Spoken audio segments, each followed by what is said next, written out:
வேல்மைந்தன் YouTube channel வழியாக உங்களை எல்லாம் சந்திப்பதில் மிகுந்த மகிழ்ச்சி அடைகின்றேன்.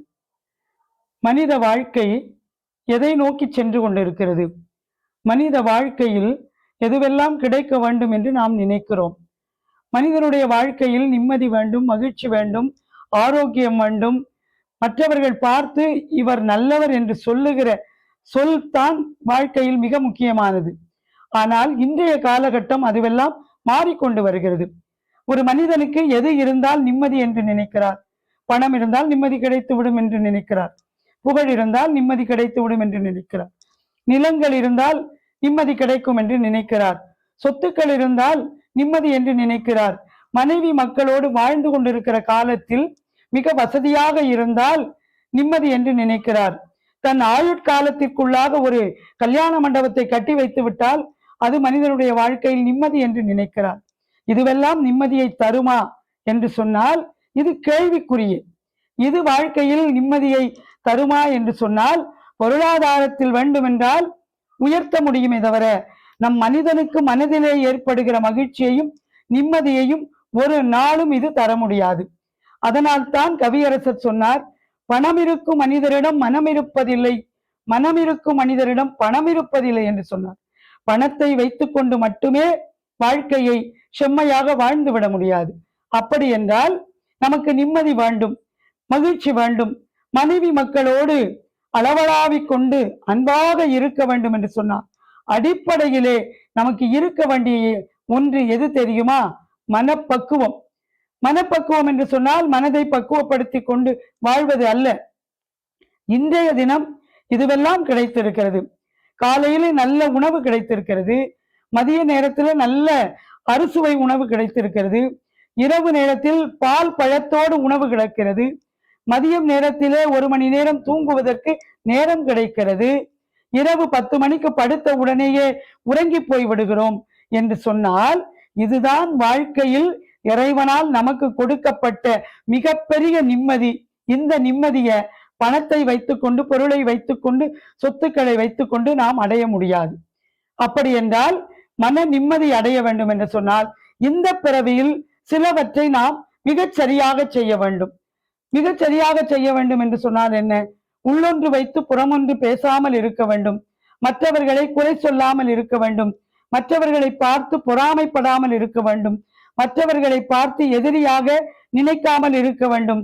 அவரை கெடுத்துருவோம், இவரை கெடுத்துருவோம், அவர் அப்படி வந்துட்டாரு, இப்படி வந்துட்டாரு என்ற எண்ண ஓட்டம் நமக்கு இருக்கக்கூடாது. அதையெல்லாம் தாண்டி ஒரு மனிதன் எப்படி இருக்க வேண்டும் என்று சொன்னால் பெரியவர்கள் சொன்ன தானத்தையும் தவத்தையும் கையிலே வைத்துக் கொள்ள வேண்டும். தானம் என்பது வேறு, தவம் என்பது வேறு, தர்மம் என்பது வேறு. ஒரு மனிதன் தன்னுடைய வாழ்நாளில் குறைந்தது 80-90 வயது வரை வாழ்ந்து கொண்டிருக்கிற காலகட்டத்தில் நம்மால் முடிந்த தர்மத்தை நாம் செய்ய வேண்டும். ஒரு மனிதனுடைய வாழ்க்கையில் நிம்மதி கிடைக்க வேண்டும் என்று சொன்னால் முதலிலே செய்ய வேண்டியது தர்மம் தான். அந்த தர்மம் தான் மனிதனுடைய வாழ்க்கையில் எல்லாவற்றையும் தர முடியும். இந்த தர்மத்தை செய்கிற போது என்ன கிடைக்கும் என்று சொன்னால் கொடுக்கிறவருக்கும் மனம் மகிழ்ச்சி அடையும், அதை பெறுகிறவர்களுக்கும் மகிழ்ச்சி அடையும், மனம் மகிழ்ச்சி அடையும். 2 பக்கமும் மகிழ்ச்சி அடைவங்கின்ற ஒரே ஒரு செய்தி, ஒரே ஒரு செயல் எதுவென்று சொன்னால் தர்மம் மாத்திரமே. அந்த தர்மத்திலே மிக உன்னதமான தர்மம் என்பது அன்னதானம் ஒன்றுதான். நான் பல பதிவுகளிலே அன்னதானத்தை பற்றி சொல்லி இருக்கிறேன். அன்னதானம் செய்யுங்கள், அன்னதானம் கொடுங்கள், யாரோ ஒரு ஏழைக்கு உணவு கொடுங்கள் என்று சொல்லுவதற்கு காரணம், உலகத்தில் எல்லாவற்றிலும் பசி உண்டு. உழைப்பதற்கு கூட பசி இருந்தால்தான் ஒரு மனிதன் உழைக்க தொடங்குவான். வயிற்று பசி போய்விட்டால் எல்லா காலகட்டத்திலும் நமக்கு எல்லாமும் நிறைவாக இருந்துவிடும். வயிற்றுல பசி இருந்தா நம்மை சுற்றி என்ன நடக்கிறது என்பதையே நம்மால் கண்டுகொள்ள முடியாது, நம்மால் தீர்மானிக்க முடியாது, என்ன நடக்குது என்பதையே நம்மால் யூகிக்க முடியாது. அப்ப இந்த பசி பிணி போகணும். பசி பிணி யார் ஒருவர் போக்குகிறார்களோ அவர்கள்தான் கடவுளுக்கு பக்கத்தில் அல்ல, கடவுளினுடைய இதயத்திலே இருக்கக்கூடியவர்கள். அதனால் தர்மம் செய்ய பழகி கொள்ளுங்கள். யாரோ ஒருத்தர் வழியில வழிபோக்க போறாரு, நல்ல காட்டு பகுதி, ஒரே ஒரு குடிசை வீடு தான் இருக்கு, ஒரு ஏழை வீடு. எப்படி அந்த வீட்டுல பழைய சாதம், 2 வெங்காயம், ஒரு பானையில ஊறுகாய் ஏதோ ஒண்ணு இருக்கும், இல்லாம இருக்காது கிராமத்துல. அந்த வழியாக வருகிற வழிப்போக்கர் பசி மயக்கத்துல கொஞ்சோண்டு தண்ணி இருந்தா கொடுங்கம்மா அப்படின்னு கேட்டா அவருடைய முகத்தை பார்த்து பசியில நிக்கிறாரு அப்படிங்கிறத அறிந்து கொள்ளக்கூடிய சக்தி யாருக்கு இருக்குன்னா வீட்டிலே இருக்கிற ஒவ்வொரு பெண்ணுக்கும் உண்டு. தண்ணி கேட்கிறாருன்னு தண்ணியை கொடுத்துட்டு வந்துடக்கூடாது. தண்ணி கொடுக்கறதோட ஐயா சாப்பிட்டீங்களா, பசிக்குதா, களைப்பா வர்றீங்களே, எந்த ஊர்ல இருந்து வர்றீங்க, எதை நோக்கி போயிட்டு இருக்கீங்க, யாரை பார்க்க போறீங்கன்னு நாமே வலிந்து பேசுகிற போது அவர் மனதில் இருக்கிற சில சிரமங்கள் துன்பங்கள் எல்லாத்தையும் சொல்லுவாரு.